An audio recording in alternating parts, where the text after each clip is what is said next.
അതെ, ഇതുപോലെ തൊലി കറുത്ത പഴാന്നുണ്ടെങ്കിൽ നമുക്ക് കഴിക്കാൻ ഭയങ്കര മടിയല്ലേ. എന്നാൽ അതിങ്ങോട്ട് എടുത്തോളൂ, നമുക്ക് അടിപൊളി ഒരു സ്നാക്ക് ഉണ്ടാക്കാം. അപ്പോൾ ഇത് ഞാൻ കുറച്ച് തേങ്ങ ഇവിടെ ചിരകി വെക്കുന്നുണ്ട്. പിന്നെ ഇതേ ബ്രെഡ് ഇതുപോലൊരു ഗ്ലാസ് എടുക്കുക, ഒരു സർക്കിൾ ഷേപ്പ് കിട്ടാൻ വേണ്ടിയിട്ടാണ്. അതിൻ്റെ സെൻറ്ററിലൊന്ന് വെച്ച് കൊടുക്കുക, പ്രസ് ചെയ്യുക, എന്നിട്ട് അതിൻ്റെ മറ്റേ സൈഡൊന്ന് മാറ്റി കൊടുക്കുക. അപ്പോൾ ഇതുപോലെ റൗണ്ട് ഷേപ്പ് കിട്ടും. നമുക്ക് ആവശ്യത്തിന് ഇതുപോലെ ചെയ്തെടുക്കാം.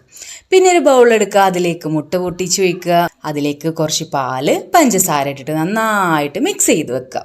തൊലി കറുത്ത പഴം കഴിക്കാൻ മടിക്കൊന്നും വേണ്ട കേട്ടോ.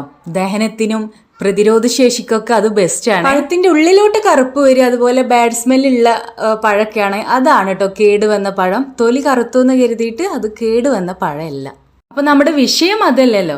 അപ്പോൾ ഇതൊരു പാൻ എടുക്കുക, ചൂടായതിനു ശേഷം നമുക്ക് നെയ്യ് ഒഴിച്ചു കൊടുക്കുക, അതിലേക്ക് കട്ട് ചെയ്ത പഴം ഇട്ട് കൊടുക്കുക, പിന്നെ പഞ്ചസാര ആഡ് ചെയ്യുക, നന്നായിട്ട് മിക്സ് ചെയ്യുക. പിന്നെ നമ്മൾ ചിരകി വെച്ച തേങ്ങ ഇട്ട് കൊടുത്തിട്ട് നന്നായിട്ട് മിക്സ് ചെയ്യുക. നന്നായിട്ട് മിക്സ് ചെയ്യുക കേട്ടോ. അപ്പോൾ പഴം നല്ല പഴുത്തതായതുകൊണ്ട് ഇതുപോലെ അങ്ങോട്ട് കിട്ടും. ആ ഒരു സമയമാകുമ്പോൾ ഫ്ലെയിം ഓഫ് ചെയ്യുക. പിന്നെ ഇത് നമ്മുടെ ബ്രെഡിൻ്റെ ഒരു പീസ് എടുക്കുക, അതിൻ്റെ മുകളിൽ ഇത് വെച്ച് നന്നായിട്ടൊന്ന് പ്രസ് ചെയ്ത് കൊടുക്കുക. ഈ ഒരു സർക്കിൾ ഷേപ്പ് രീതിയിൽ തന്നെ നമുക്കിതുപോലെ നന്നായിട്ടൊന്ന് ഫില്ലിങ് കൊടുക്കുക കേട്ടോ.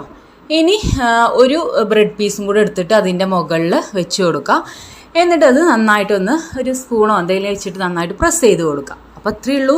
ഇനി നമ്മൾ നേരത്തെ മുട്ടയുടെ മിക്സ് റെഡിയാക്കി വെച്ചല്ലോ, അതൊന്ന് എടുക്കുക. പിന്നെ പാനിലേക്ക് കുറച്ച് നെയ്യ് ഒഴിച്ച് കൊടുക്കുക. മുട്ടയിൽ ഇതുപോലെ ഒന്ന് ഡിപ്പ് ചെയ്തിട്ട് പാനിലേക്ക് വെച്ച് കൊടുക്കുക. അങ്ങനെ ബാക്കിയുള്ളതും കൂടെ വെച്ച് കൊടുക്കുക കേട്ടോ. അപ്പോൾ ഇത്രയും നെയ്യ് മതിയാകും. അപ്പോൾ നെയ്യിന് പകരം നിങ്ങൾക്ക് എണ്ണയ്ക്ക് യൂസ് ചെയ്യാം. അപ്പോൾ ജസ്റ്റ് ഒരു ഷാലോ ഫ്രൈ ചെയ്തെടുത്താൽ മതി. അപ്പോൾ ഒരു ഭാഗം റെഡി ആയാൽ മറ്റേ സൈഡും കൂടെ നമ്മൾ ഇതുപോലെ ചെയ്തെടുക്കാം.